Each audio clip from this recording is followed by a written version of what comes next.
Hello all, welcome back to my new vlog. तो ये video शाम वाले अर्घ का है, जिसे हम संध्या अर्घ भी कहते हैं और छठ का पहला अर्घ यही कहलाता है। तो बज गए थे सुबह के 3:30 और मेरी आंखें खुलकर सीधे घड़ी पर पड़ी और जैसे ही मैंने देखा 3:30 बजा, मैं उठकर खड़ी हो गई। फिर मैंने नहाया, अपने आप को तैयार किया और उसके बाद आज मैं थोड़ी सी दुखी थी छठ करके भी। पता है क्यों? क्योंकि आज ना ये ठेकुआ मुझे पूरा अकेले बनाना था, क्योंकि मेरी मम्मी की तबीयत ठीक नहीं थी। और ठेकुआ तो वैसे मैं और मम्मा मिलके बहुत सारे बना लेते हैं कार्तिक वाले छठ में, लेकिन इस बार मैंने डिसाइड किया कि 2 ही किलो का ठेकुआ बनेगा, क्योंकि मेरा फास्टिंग भी है, सारे काम को भी ख़त्म करना है और ठेकुआ भी बनाना था। तो बिना मम्मी के थोड़ा तो टफ लग रहा था, लेकिन मैंने कर दिखाया। और आज मैंने सब कुछ खुद किया, आटा भी खुद लगाया और सांचे में गढ़ा भी ठेकुआ को खुद और तला भी खुद। तो I am proud of me. जैसे मैं हमेशा अपने ऊपर प्राउड करती हूँ, मैंने इस बार भी अपने ऊपर बहुत ज़्यादा प्राउड फील किया कि जी हाँ, मैंने 2 किलो का ठेकुआ छठ व्रत करके मैंने निकाल ही लिया और बहुत सुकून मिला मुझे। जी हाँ, सारे लोग कहते हैं कि छठ की पूजा अकेले नहीं की जाती, अगर कोई ना हो तो छठ नहीं किया जा सकता। इस बार मुझे ऐसा फील हुआ कि जब हम आए अकेले हैं और जाना अकेले हैं, तो इस बीच में हम क्यों इतना भीड़ लगाते हैं और ऐसा क्यों सोचते हैं कि हम ये उसके बिना नहीं कर सकते और ये उनके बिना नहीं कर सकते। ऐसा बिल्कुल भी नहीं है। ईश्वर की दी हुई शक्ति इतनी तेज है कि हम ना कुछ भी खुद अकेले कर सकते हैं, बट हम सोचते ही नहीं है ना कभी कि हम ये कर लेंगे।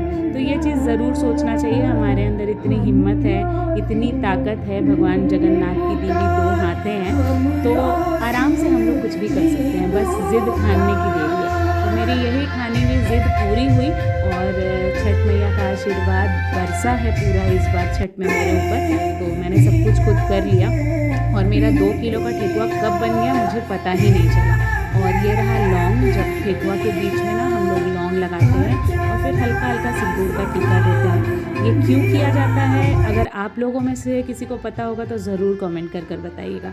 तो ये भी प्रोसेस करना था और इसके लिए मैं अकेले थी। मतलब मेरे को लगता है बहुत सारी प्रोसेस अकेले की हैं इस बार और बहुत अच्छा भी लगा। और अब बारी आ चुकी थी कचमनिया, जिसे हम कसार भी कहते हैं, और ये है चावल का आटा जिसे घी में अच्छे से भुना जाता है और इसमें फिर गुड़ का जो गला हुआ पाक होता है उसे हम डालते हैं और इसमें भी वही ड्राई फ्रूट्स डालते हैं जो ठेकुआ में पड़ता है और इसको भी वैसे ही बांधते हैं, कुछ गोल कुछ लंबे, जैसे ठेकुआ भी कुछ गोल और कुछ लंबा बनता है।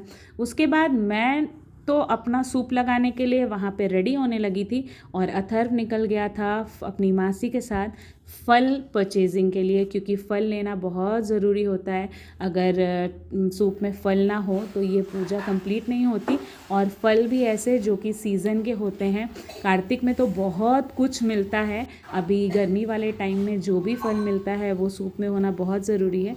तो ये लोग फल लेने चले गए थे और फल लेने के बाद ये लोग घर आए।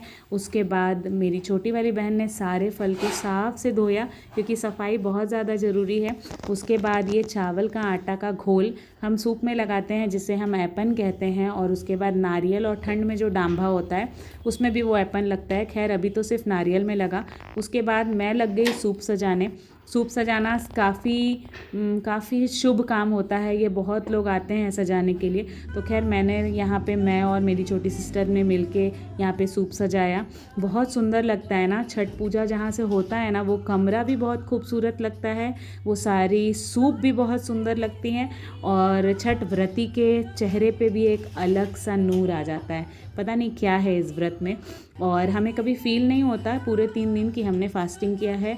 और इतना काम होता है कि नॉर्मल डेज़ में इतना काम नहीं होता है जितना छठ में हम काम कर लेते हैं पूरे 36 घंटे के निर्जला उपवास के बाद। यही है छठ मैया और सूर्य देवता की बहुत बड़ी कृपा, इसलिए तो छठ की इतनी ज़्यादा मान्यता है। और फाइनली इतनी जल्दी हमारा सूप भी सज गया था कि मैं एकदम फ्री हो गई, तो मैंने थोड़ा सा रेस्ट ले लिया। उसके बाद अर्घ देने का समय नज़दीक था, तो मैंने सबसे पहले अपने आप को रेडी किया। और यहाँ पे छोटी वाली बहन आ चुकी थी फिर से तैयार होकर, इसने मुझे नाक से सिंदूर लगाया।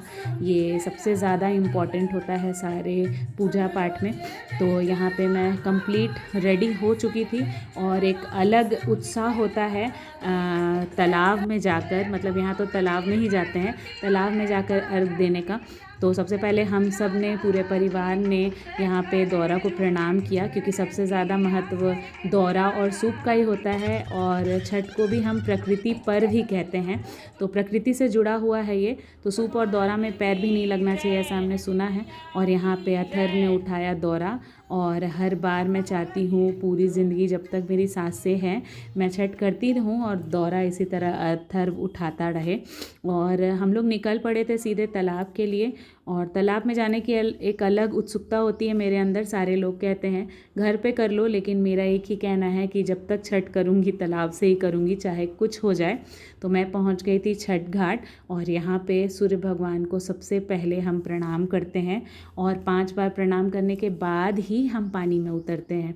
तो यहाँ पे अब बारी आ चुकी थी मेरी पानी में जाने की, जो कि थोड़ा टफ होता है। पानी बहुत ज़्यादा गंदा भी होता है, लेकिन जब हम छठ करते हैं ना तो ये सब कुछ समझ नहीं आता, बस तालाब जाना है और छठ करना है, ये वाली ज़िद होती है मेरी।